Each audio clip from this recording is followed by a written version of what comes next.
We're going to break down a troll coming on to CNN, owning them, and then exploiting their reactions in order to promote himself on Twitter. The saddest part is the CNN anchor seems to think she's taken the high road and won, when in fact she just looked consistently over her head and overwhelmed.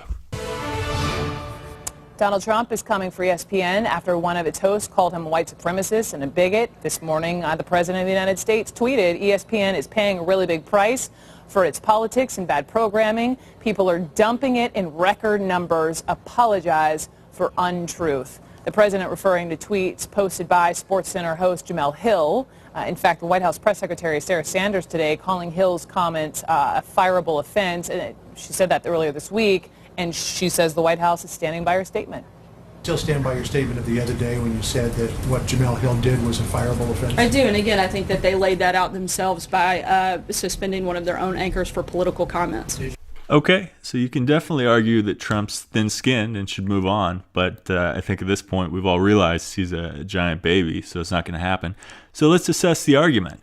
What Sarah Sanders is saying seems to be relatively straightforward, and it makes sense. If you punish commentary that comes from one side of the political spectrum, from your anchors, you should punish the other side. That seems fair enough. Let's hear what the talking heads have to say. And Clay, to you first, of all the different columnists or even magazines in the wake of Charlottesville specifically that have called out the president as racist, why do you think he really took this particular target on ESPN and Jemele?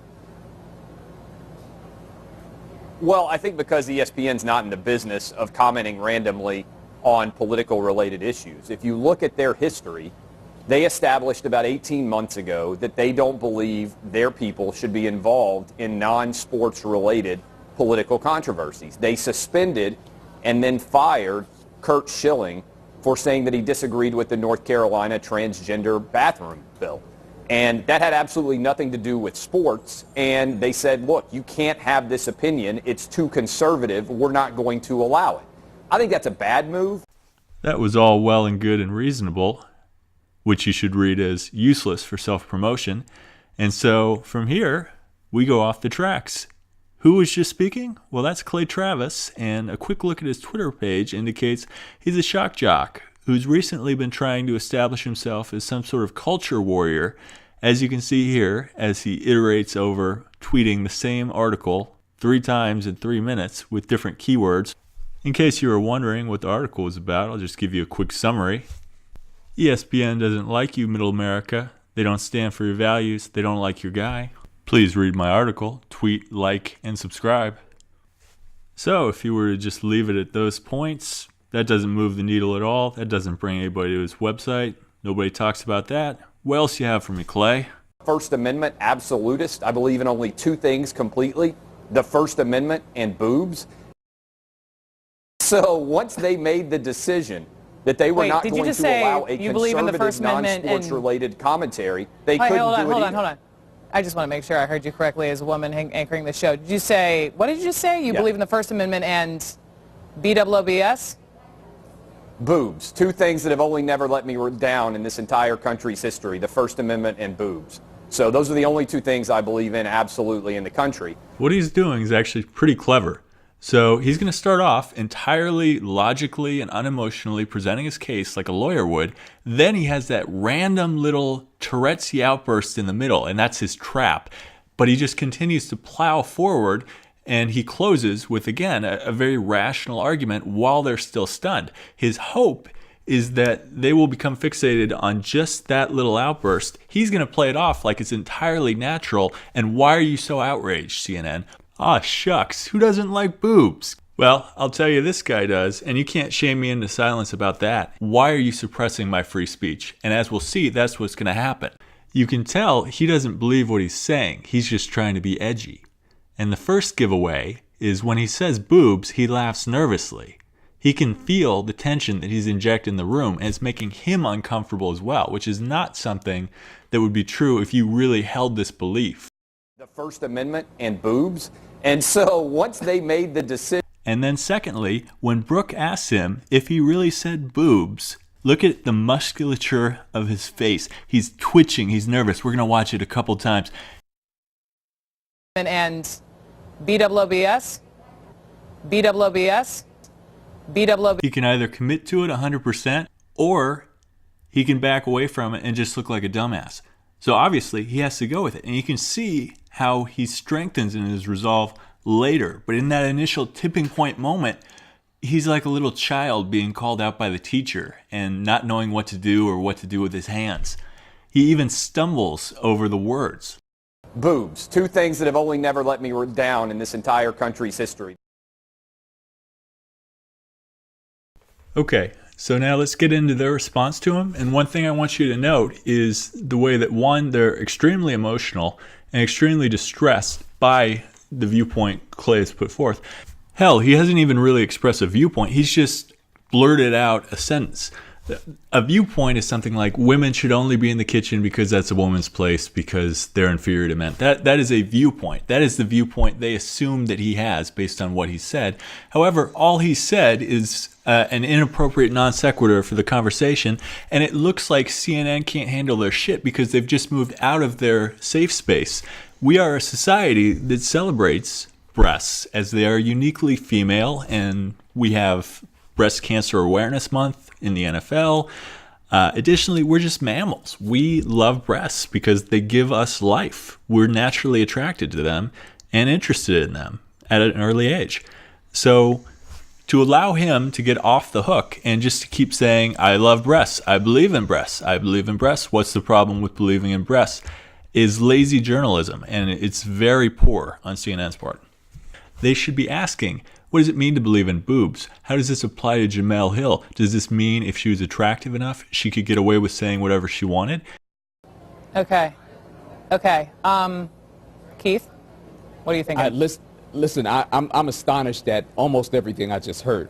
One of the things that, and Jemele's a personal friend, not just a colleague, but a personal friend. One of the things that Jemele's had to deal with her entire career, and many women who I'm friends with in this business and have been friends with in this business for a long time, is sexism, blatant sexism, comments about her appearance, comments about her racially, comments about her inability or perceived inability to be able to comment on sports because of her gender. So for somebody to come on CNN and to say something like the only thing I believe in a discussion about something I'm still there too, and I just want to make sure I'm hearing you correctly. BOOZE or BOOBS? Because as a woman, I'm as in boobs. I believe completely in the First Amendment and in boobs. Those are the only two things I believe 100% in this country. And by the way, Jemele has absolutely nothing to do with her background at all. Did you notice that? He went straight to that. Yeah, you're absolutely right. I did go straight to that. Why would you even say that live on national television and with a female host? I say it live on the radio all the time because it's true, and that's what I do. Because I like boobs and the First Amendment, which is exactly what I said. Listen, Brooke, I think that speaks for itself. I love the First Amendment as well. I also love women, and as you don't love boobs too. As one who truly loves. I'm not going to talk about that on television because it's irrelevant to the topic. It shouldn't be brought up here. Why not? I am a supporter of women in their careers. I'm a supporter and a staunch supporter of women like Brooke. I'm always very skeptical whenever someone keeps repeating themselves about something. Like if someone tells me they're my friend once, that's great. If somebody tells me they're my friend twice, okay. 3, 4, 5 times, 6 times. Now I'm worried you're going to kill me in my sleep. The more times that Keith tells me he's a staunch supporter of women, the more I think he's an asshole and full of shit. Now, you can't judge someone based off a single tweet, but you can see clearly here you're doing the same thing that Clay was trying to do. You were trying to grab eyeballs and get likes on the basis of making fun of someone's physical attributes or gender or what have you, which is fine. We all do it. But you can't get all offended when someone else does it, especially when they do it much more successfully than you did. I'm sure you'd love to trade in that one like for the ability to just have never had that on your timeline. And similarly, when we look at this, now it allows Clay to brand CNN fake news because you're clearly full of shit. And here's proof that you're full of shit. So good job there. I'm done. I'm sorry. To have her anatomy done. Brought up, to have anyone's anatomy brought up in this I'm conversation. Done. This is done. This is conversation over. Yanking mics. Bye. See ya. That was entirely inappropriate, and it just took me, forgive me that it took me a second. It's like live television happens, and you think you hear something, but you're not entirely sure, and then you realize it happened. So I apologize for him and that. Let's move on. Wow, that was a masterclass in how not to handle this kind of situation. First off, she sounded very unprofessional. To me, she sounded like an 18-year-old Valley girl auditioning for a sequel to Clueless. The language was just ridiculous. Second, let's think about what the dominant media narrative has been for the last year. It's been one of a mainstream media portraying a fake set of facts, fake news, and suppressing and censoring anyone who doesn't agree with them. And so what do? You use the term yanking mics rather than just saying, okay, we're moving on to the next segment. We'll have to disagree on these issues. You said you were yanking his mic. Moreover, you said the conversation was over, and then you started apologizing to your audience. How delicate is your audience that they can't make up their own mind when presented with a set of facts that may differ from their own?